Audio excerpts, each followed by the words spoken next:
Hi అండి, నమస్తే. Welcome to Rohini Krishna's world. ఈ రోజు రెసిపీ మన గణేష్ నవరాత్రులు స్పెషల్ అండి. అంటే ఈ నవరాత్రులకి నిమజ్జనాల టైంలో అన్నదానాలు చేస్తారు కదా, దాంట్లో ఈ కర్రీ కంపల్సరీగా ఉంటుందండి. అదే బగారా వంకాయ. చాలా టేస్టీగా ఉంటుంది ఈ కర్రీ. బగారా రైస్లో కలుపుకొని తింటే చాలా చాలా ఎమ్మీగా ఉంటుంది. మరి ఇది ఎలా రెడీ చేసుకోవాలో చూపిస్తాను.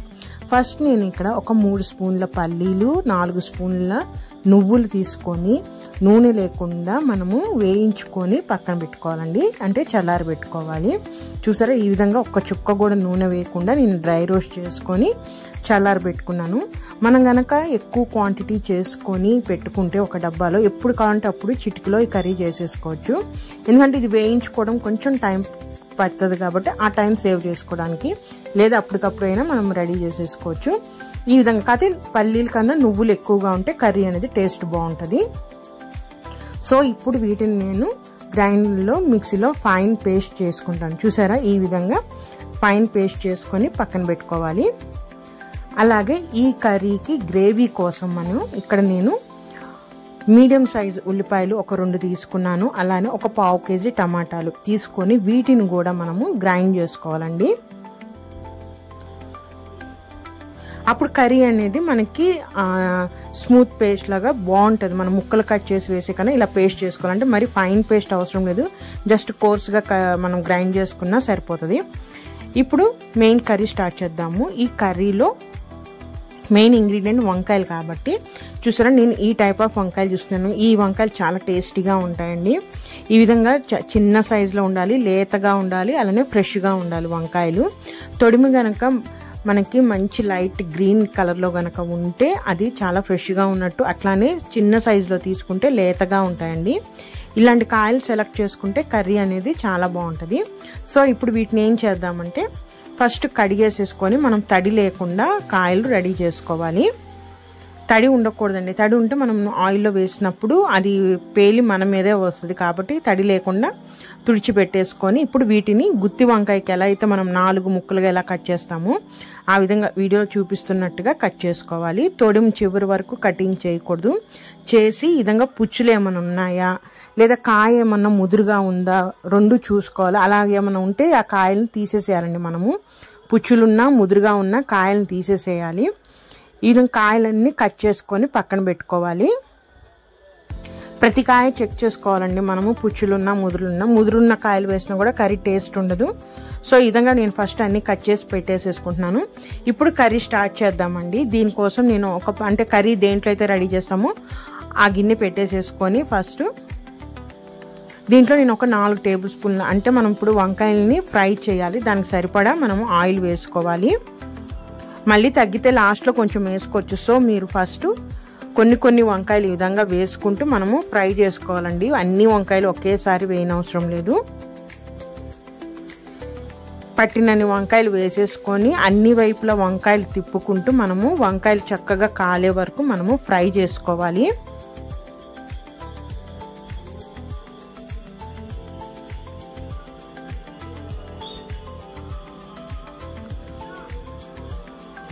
చూసారా, ఈ విధంగా మొత్తము కాయల్ని రౌండ్గా తిప్పుకుంటూ మనం కాయలన్నీ మంచిగా ఫ్రై అయ్యే వరకు వేయించుకోవాలి.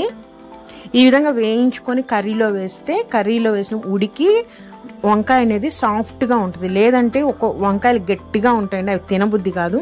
ఈ విధంగా ఫస్ట్ ఆయిల్లో ఫ్రై చేసుకొని కనుక మనము కర్రీలో వేసుకుంటే వంకాయలు చాలా సాఫ్ట్గా ఉంటాయి. చూసారా, ఈ విధంగా ఏం చేసుకొని మనం ఒక ప్లేట్లోకి తీసేసుకుందాము.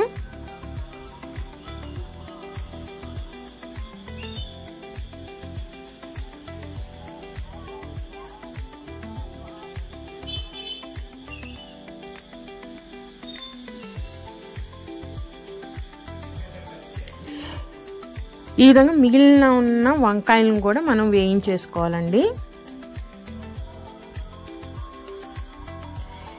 ఈ వంకాయలతో పాటు బంగాళదుంపలు కూడా వేసుకున్నా కూడా కర్రీ చాలా బాగుంటుంది. బంగాళదుంపలు కూడా వేసేటట్టయితే పచ్చి ముక్కల్ని ఇట్లానే ఫస్ట్ ఆయిల్లో ఫ్రై చేసుకోండి. ఆ ముక్కలు కర్రీలో తింటుంటే చాలా బాగుంటుంది. సో నేను వాళ్ళైతే బంగాళదుంపలు వేయట్లేదు, జస్ట్ ఒరిజినల్ రెసిపీ బగారా వంకాయ మాత్రమే చేస్తున్నాను. ఈ విధంగా మిగిలిన వంకాయలను కూడా మనం ఇదే విధంగా వేయించుకోవాలి. వంకాయలన్నీ వేయించుకున్న తర్వాత కర్రీ ప్రాసెస్ స్టార్ట్ చేసుకోవాలండి మనము. ఎందుకంటే ఆయిల్ ఉంటుంది కాబట్టి అదే ఆయిల్ని మనము కర్రీలో యూజ్ చేసేసుకోవచ్చు. ఇప్పుడు దీంట్లో నేను ఇంకొక 2 స్పూన్ల ఆయిల్ వేస్తున్నాను. ఎందుకంటే మనం ఇంకా ఉల్లిపాయ టమాటా అవన్నీ వేగాలి కాబట్టి కొంచెం ఇంకొక 2 స్పూన్ల ఆయిల్ వేసుకొని, ఆయిల్ హీట్గానే ఉంటుంది కాబట్టి ఇప్పుడు దీంట్లోకి మసాలా అండి, గరం మసాలా ఏంటంటే బిర్యానీ ఆకు, షాహీ జీరా, అలానే స్టార్ అనాన్స్, 2 ఇలాచి, చిన్న దాల్చిన చెక్క వేస్తున్నానండి దీంట్లోకి. మరాఠీ మొగ్గ హోల్ గరం మసాలా కూడా వేసుకోవచ్చు. నేనైతే ఈరోజు వీటి వరకే వేస్తున్నాను. వేసేసి వేడి ఆయిల్లో వేయగానే వాటిలో ఉన్న ఫ్లేవర్ అనేది ఆయిల్లోకి వచ్చేస్తుంది, మంచి స్మెల్ వస్తుంది మనకి. ఈ విధంగా ఫస్ట్ వేసిన గరం మసాలా వేగగానే దీంట్లోకి 1 స్పూను అల్లం చిన్నులపాయ పేస్ట్ వేసుకోవాలండి. దానిలో ఉన్న పచ్చివాసన పోయే వరకు మనం వేయించుకోవాలి. ఫ్రెష్గా దంచుకుంది వేసుకోండి, ఇంకా స్మెల్ అదిరిపోతుంది. సో దాంట్లో ఉన్న పచ్చివాసన వేగగానే ఇప్పుడు దీంట్లోకి మనము ఇందాక ఉల్లిపాయలు టమాటా మనం ఏదైతే పేస్ట్ చేసి పెట్టుకున్నామో అది వేసేసేయాలండి. వేసేసి ఇప్పుడు దీనిలో పచ్చిదనం పోయే వరకు మనము వేయించుకోవాలి. ఎందుకంటే మనం పచ్చిగా గ్రైండ్ చేసాం కాబట్టి ఆయిల్లో వీటిని ఇప్పుడు ఒక 5 నిమిషాల పాటు మనము మీడియం ఫ్లేమ్లో పెట్టుకొని వేయిస్తూ ఉంటే మాడిపోదు, కరెక్ట్గా వేగుతుందా కర్రీ అనేది, ఆ ఉల్లిపాయ మిశ్రమం అనేది వేగుతుంది. సో ఈ విధంగా తీసేసుకొని మొత్తము విధంగా తిప్పుకుంటూ అప్పుడప్పుడు ఒక 5 నిమిషాల పాటు, అంటే దాంట్లో ఉన్న పచ్చివాసన పోయే వరకు వేయించుకోవాలి. ఇది వేగిందని ఎలా అంటే దాని కలర్ అనేది చేంజ్ అవుతుంది మనకి. సో అప్పుడు వరకు దగ్గరే ఉండి ఇట్లా తిప్పుకుంటా మనము వేయించుకోవాలి.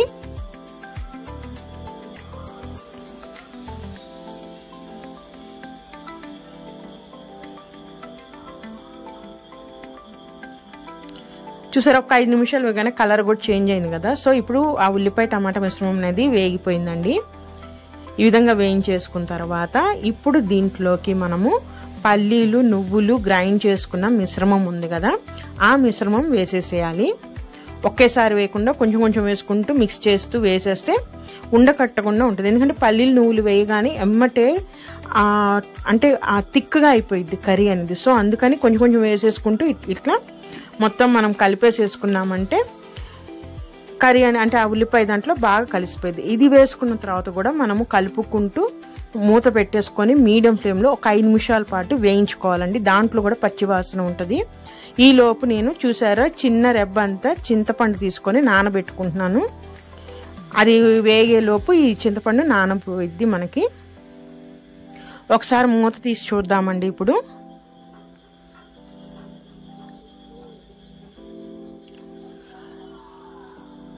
చూసారా అడుగును పట్టేస్తుంది. ఎందుకంటే పల్లీలు, నువ్వులు కానీ, జీడిపప్పు పేస్ట్ కానీ ఏది వేసినా మనకి అడుగును పడతా ఉంటుంది. సో అందుకని అప్పుడప్పుడు మూత తీస్తూ ఈ విధంగా వేయించుకోవాలి మనము. ఒక 5 నిమిషాలు అంటే ఉల్లిపాయలు తీయటం మొత్తం వేగిన తర్వాత దీంట్లోకి ఇప్పుడు స్పైసెస్ అంటే పసుపు, కారం, ఉప్పు వేసుకోవాలి. పసుపు నేను ఇక్కడ 1 స్పూన్ వేస్తున్నాను. అలానే కారం, స్పైస్ మనం ఎట్లయితే ఇష్టపడతామో అంత స్పైసీగా తినాలంటే స్పైసీగా వేసుకోవచ్చు, లేదు మైల్డ్గా తిన్నామంటే తక్కువ వేసుకోండి. నేనైతే ఇవాళ 4 స్పూన్ల కారం వేస్తున్నాను. నేనైతే మైల్డ్గానే చేస్తాను. కర్రీ అంత స్పైసీగా లేకుండా ఉంటేనే బాగుంటుంది టేస్ట్ అనేది. సో కారం వేసేసి ఇప్పుడు దీంట్లోకి టేస్ట్కి తగ్గట్టు సాల్ట్, నేనైతే 2 స్పూన్ల సాల్ట్ వేస్తున్నాను. వేసేసి ఈ అంటే ఇప్పుడు వేసిన స్పైసెస్ అన్ని గ్రేవీలో కలిసేటట్టు బాగా కలిపేసేసుకోవాలి. మనము బాగా మిక్స్ అవ్వాలి. చూసారా ఈ విధంగా బాగా మిక్స్ అయింది కదా. ఇప్పుడు దీంట్లోకి ఒక 5 నిమిషాలు అయిన తర్వాత 1 స్పూన్ ధనియాల పొడి కూడా వేసేసుకొని మళ్ళీ మనము ఫ్లేమ్ అనేది మీడియం ఫ్లేమ్లోనే పెట్టుకోండి. కర్రీ అనేది పర్ఫెక్ట్గా మనకి వేగుతూ ఉంటుంది.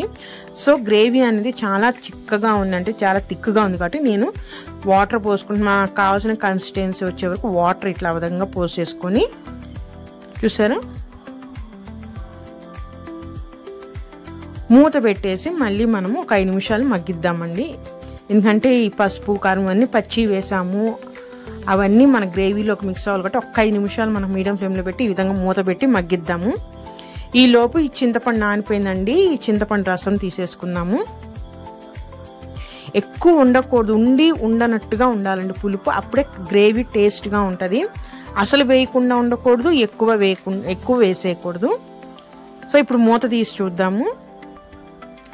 చూసారా కర్రీ అనేది మధ్యలో అనేది కొంచెం ఆయిల్ అనేది బయట వస్తుంది, అంటే గ్రేవీ రెడీ అవటం స్టార్ట్ అయిందండి. అంటే మసాలా అనేది బాగా పచ్చిదనం పోయి వేగటం స్టార్ట్ అయింది, ఆయిల్ కూడా బయటకు వస్తుంది కదా. ఒకసారి కలిపేసేసుకుందాము. కలిపేసి ఈ చింతపండు రసం కూడా వేసేసుకోవాలి మనం ఇప్పుడు. ఇంకా చింతపండు రసం వేసేసిన తర్వాత ఇంకా ఏమీ లేదండి, అన్నీ వేసేసాము. మీరు ఈ స్టేజ్లో ఒకసారి సాల్ట్ చెక్ చేసుకోండి, ఒకవేళ తగ్గితే ఇప్పుడు యాడ్ చేసేసుకోవచ్చు. నాదైతే సరిపోయింది. ఇప్పుడు ఇందాక వేయించుకున్న వంకాయలు ఉన్నాయి కదా, వాటన్నిటిని గ్రేవీలో వేసేసుకోవాలి మనము. వేసేసి వాటన్నిటిని నిదానంగా గ్రేవీలో మునిగేటట్టుగా మనం వేసుకోవాలి. ఎందుకంటే ఆల్రెడీ ఆయిల్లో ఫ్రై చేసాం కాబట్టి స్పీడ్గా తిప్పామంటే ఆ వంకాయలన్నీ బ్రేక్ అయిపోయి ముక్కలు అయిపోతాయి. సో ఈ విధంగా స్మూత్గా గ్రేవీలో మునిగేటట్టు మనము ఈ విధంగా సెట్ చేసేసుకొని మళ్ళీ మూత పెడదాం. ఎందుకంటే వంకాయ అనేది ఆ ఫ్లేవర్స్ అన్నిటిని పీల్చుకోవాలి వంకాయలో, కాబట్టి ఇంకొక 5 నిమిషాలు మనం మగ్గిచ్చేసామంటే చూసారా చుట్టూరు ఆయిల్ బయటకు వచ్చేసింది. అంటే మనం వేసిన మసాలా అనేది పర్ఫెక్ట్గా వేగిపోయింది, గ్రేవీ కూడా మంచిగా ఉడికిపోయిందండి. అట్లా అయినప్పుడే ఆయిల్ అనేది బయటకు వస్తుంది కదా. సో మనకి ఆయిల్ బయటకు వచ్చేసింది, కర్రీ అనేది రెడీ అయిపోయిందండి. ఫైనల్గా కొంచెం కొత్తిమీర తీసుకొని పైన గనక వేసుకున్నామంటే ఆ కొత్తిమీర ఫ్లేవర్ కూడా కర్రీలో కలిసి ఇంకా ఎమ్మీగా తయారవుతుంది. ఈ కర్రీ బగారా రైస్లోకే కాదండి, మన పూరి చపాతీలోకి కూడా చాలా బాగుంటుంది. ఇదైతే ఈ గణేష్ నవరాత్రిలో కంపల్సరీగా చేస్తారండి. అన్నదానాలు అయితే చాలా టేస్టీగా ఉంటుంది. విత్ సాంబార్తో సైడ్ డిష్గా కూడా తినచ్చు. మరి ఇదేనండి ఈరోజు రెసిపీ. అయితే నా రెసిపీ కనుక నచ్చితే ప్లీజ్ సబ్స్క్రైబ్ మై ఛానల్, అలానే లైక్ చేయండి, షేర్ చేయండి. మరొక మంచి రెసిపీతో మళ్ళీ కలుస్తాను. ఉంటానండి, బాయ్.